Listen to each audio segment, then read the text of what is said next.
Та өдөр бүр ердөө 2 минут л зарцуулаад юу ч хойшлуулахгүйгээр, юу ч procrastinate хийхгүйгээр хүссэн зуршлаа өөрийн болгож чадна. Яаж? 2 минутын дүрмээр.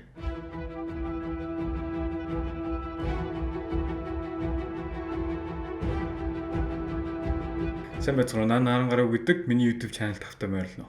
Өнөөдөр бид нар юуны талаар ярих вэ гэвэл хэрхэн procrastination-ы үрд зогсоож хүссэн зуршлаа маш амархнаар өөрийн болгож чадах талаар ярих болно. Atomic Habits номын зохиолч James Clear-ийн 2 минутын дүрм нь юу вэ гэвэл шин зуршил эхлүүлэхэд 2-оос дээш минут цаг зарцуулж болохгүй. Та бодож иж магадгүй яаж 2 минутанд юм амжуулж чадах вэ? 2 минутанд юу хийж чадах юм? Хэрвээ та анзаарах юм бол ямар ч зуршил байсан, ямар ч үйлдэл байсан та ингээд богиносгоод 2 минутын дотор багтааж хийж чадна. Йог хийдэг болох зуршилтай болмоор байвал те дэвсгэрээ дэвсэж, дэвсгэр дээрээ гарч эхний байрлалд орох. Энэ 2 минутын дотор. Гарч алхаж гүйдэг болох зуршлыг гүйлтийн пүүзээ өмсөж, бэлтгэлийн хувцас өмсөд гадаа гарах. Фитнес явдаг болох зуршлыг бэлтгэлийн хувцас өмсөд бэлдээд гэрээсээ гарах. Ном уншдаг болох зуршлыг номоо дэлгээд эхний хуудасаа гаргаж ирж нэгхэн хуудас унших. Хичээлээ давтдаг, байн хичээлээ хийдэг зуршилтай болмоор байвал ном дэвтэр тэмдэглэлүүдээ гаргаж ирээд дэлгэх. Угаасаа хувцас зэгцтэй хураадаг болох зуршлыг нэгхэн өмд ивхэх гэх мэт.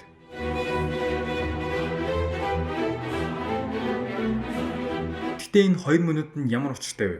Яагаад заавал 2 минут гэж? Өөр хэдэн ч минут байж болно шүү дээ. 10 минут, 20 минут, 69 минут. Яагаад 2 гэж хэлэх вэ? Яагаад гэвэл хүн шин зуршил эхлүүлэхэд аль болох хамгийн амархан, хамгийн resistance багтаагаар эхлэх хэрэгтэй байдаг. Яг гэвэл ямар нэгэн зүйл амархан байж ич дараагийн удаа тэр зүйл нь давтагдаад илүү их магадлалтай. Тийм үстэй. Одоо ямар ч хүн байсан те дэлхийн хамгийн залхуу хүн байсан, хамгийн юу ч хийдэг хүн байсан өөртөө за 2 минут ч юм чинь кэс амжуулчихтэй юу хүн байсан 2 минут. 120 секунд. 2 минутанд юу ч амжуулж чадна гэж хэлээд юу ч бол юу ч ямар ч зуршлыг хинч бол хинч хийж чадна. Тийм болохоор 2 минут байгаа юм. Та бодоод үзтээ дасгал хийдэг зуршилтай болмоор гэж бодъё. Гээл за дасгал хий, фитнес орё гээл амар ирч хүч аваал те амар мотивацтай болоод фитнес руу ороод 3 цаг бүр хөлсөө гойжуултал те бүр хувцс чинь бүр шад нортол дасгал хийлээ гэж бодъё. Тэгэл сайхан болоод өөрөөрөө бахархаал гээл гараа явлаа. Маш сайн байна. Энэ нь бол маш сайн. За гэтэл дараагийн дасгал хийх цаг ирлээ. Нөгөөдөр ч юм уу те дараагийн өдөр ч юм уу. Тэг боддоо та дахиад өмнөшөө 2-оос 3 цаг саяныхшээ хөлсөө бүр гойжтлаа дүүд бүр ингээд хувцаа бүр ингээд шалд нортол ингэж төмөр өргөөд гүүгээд ингээд дасгал хийж чадах уу? За яах вэ? 2 дахь удаа бол чадах бах те мотивац ихтэй ирч хүч ихтэй байгаа юм чинь за дахиад нэг гээл за яах вэ? 2 3 4 5 дахь хийчлээ гэж бодъё. Гэтэ энэс цаашаа таны үргэлжлэлт магадлал хэр байх вэ? Та байнга энийг амьдралынхаа турш эн чинь маш удаан хугацаагаар хийн штэ те. Энийг амьдралынхаа турш хийж чадахгүй. 2 3 цаг дасгал ингэж мэдээж үгүй. Хэрвээ та оронд нь 2 минут алхаа те эсвэл 2 минут төмөр өргөөд дуусгасан бол 2 минут сүнэлтүүд хийгээд дуусгасан бол дараагийн удаа дасгал хийхэд ямар байх вэ? 2 минут юм чинь те гүйч хийлтэй 2 минут ч те өмнө хийсэн юм чи одоо хийчихлээ. 2 минут гүйч алхах хідэн төмөр өргөж. Тэгэл дараагийн удаа ингэж орно. Тэгээ 2 минутын дотор хийх нь харваас илүү их дараагийн удаа давтагдах нь шанс нэх байгаа зү. Тийм учраас ямар ч туршил чинээр ихсэн 2 минутын дотор 2 минутаас дээшгүй байх хэрэгтэй.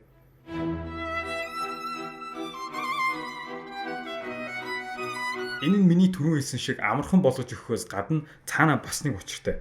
Энэ нь танд өдөр болгон show up хийх энэ зуршлыг чинь суулгаж өгч байгаа юм. Яг энэ таны тархинд, таны биед чинь, таны амьдралд чинь show up хийхэд энэ зуршлыг суулгаж өгч байгаа юм. За show up хийх гэж яг юу юм бэ? Хүн амьдрал дээр юу ч хийх гэжсэн те ямар ч юм хийх гэжсэн, ямар ч үйл ажиллагаа явуулах гэжсэн хамгийн нойрны алхам юу вэ? Хамгийн түрүүнд хийх ёстой зүйл. Show up хийх те тэр юм дээр ирэх, тэр газараа хурж ирэх, тэр газараа очих те show up би ирчлээ. Би бэлэн байна. Энд чинь хамгийн чухал алхам юм зү. Тийм үстэй. Ажилдаач вэ, сургуульдаач вэ, хичээл хийхтэй ч вэ, бэлтгэлдээ ч вэ, тэ юу ч байсан хамгийн ихний алхам нь өөрөө хурж ирэхтэй. Өөрөө байхгүй бол тэр юмаа хийж чадахгүй зү. Хүн гэрээсээ бассейн цэлж чадах уу? Хүн гэрээсээ боксинг явж чадах уу? Гэртээ тэ гинт бэлтгэлээ хийгээл. Зөв хүн орноосоо хичээл хийж чадах уу?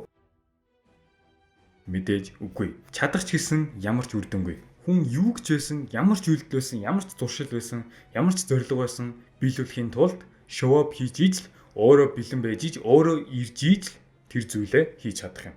Тэгээд 2 минут орч бай гүйлтийн пүүзээ өмсөх те дэвсгэрээ дэлгэж тавих, номоо дэлгэж тавих, бэлтгэлийн хувцас бэлдэх. Гэх мэд өдөр болгон энэ хийх үйлдэлүүд чинь таны зуршлыг таны дотор бүр юм суурьнд ч суулгаж өгч байгаа гэсэн үг.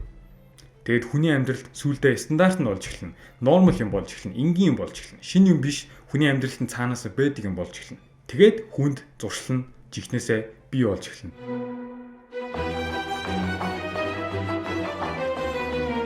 Тэгэд үрд 2 минут хийгээд байна гэж юу?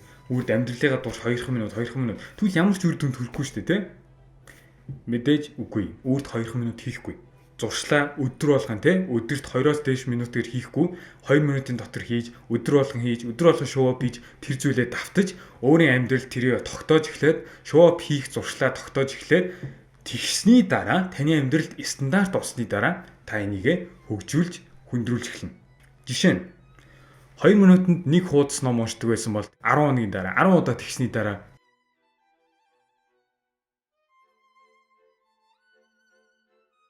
та ингэж бодож эхэлнэ. За нэгэнд ном уншиж байгаа юм чинь нэг хуудас уншиж яах юм те? 2-ыг уншиж, 3-ыг уншиж, 3 бүр арай бага наа 4-ыг уншиж, за ер нь 5-ыг уншиж. Ингэж байтал та нэг мэдхэд номоо бүлэгээр уншдаг болсон байна. Цаг 2 цагаар уншдаг болсон байна. Бас нэг жишээ. 2 минутанд сунаалт те йог эсвэл дасгал эсвэл бэлтгэл хийдэг байсан бол 10 удаа хийсний дараа 10 удаа тэр зүйлээ давцсны дараа за нэгэнт хийж байгаа юм чи дахиад хэдэн минут хийжий. Дахиад хэдэн дасгал хийжий. Гэт 5, 10, 20 минут нэмэгдээд нэг мэдхэд дасгал хийх болгондоо цаг 2 цаг хөлсөө гойстол хийдэг болсон байна. 2 минут шал 20-оор санагдсан ч энэ нь таны шин зуршлыг амьдралд чинь бүрэн гүйцэд суурь нь ортол тогтоож өгдөг юм. Хүн өөрт байхгүй зүйлсээ те өөрийнх нь биш зүйлээ ингээд сайжруулад хөгжүүлэх гээд ингээд яах гэж чадахгүй шүү дээ. Одоо жишээ нь хүн өөрт байхгүй машина те кастомайз хийх гээл шинээр бодуулаад энийг сольчий, энийг ингэж оруулчий, шинэ обод хийлгчий гэдэг тэг чадахгүй шүү дээ. Байхгүй юм чинь. Өөрт нь байхгүй шүү дээ. Тэрнтэй адил өөрт байхгүй зуршлаа, өөрийнхөө тогтоогоогүй зуршлаа хитрхи хүндрүүлж те хитрхи хөгжүүлэх гээл хитрхи ихээр их гэдэг нь ямар ч үр дүнгүй. Тийм болохоор шин зуршил эхлэхдээ шууд томоор нь өдөр 5 цагаар нь хичээл хий, 5 цагаар нь шууд дасгал хий, 2-3 цагаар ном уншин гэж шууд ингэж хүчтэй, хэрчвчтэй ингэж эхлээл ямар ч ашиггүй, ямар ч үр дүнгүй. Яг үл энэ тань тогтоог байгаа. Харин энэ маш хор хөнөөлтэй. Тэгээд дахиад нэг хэлчихье. Хамгийн түрүүнд ямар нэгэн зуршлыг, ямар нэгэн үйлдэлийг хүн өөрийн амьдралдаа өөртөө стандарт болгон, энгийн зүйл болгож, өөртөө зуршил болгож тогтоосны дараа сайжруулж хөгжүүлж, хүндрүүлж болох юм. Өөрт байхгүй зүйлээ хүндрүүлэх гээд хөгжүүлэх гээд байх боломжгүй, үр дүнгүй, ашиггүй.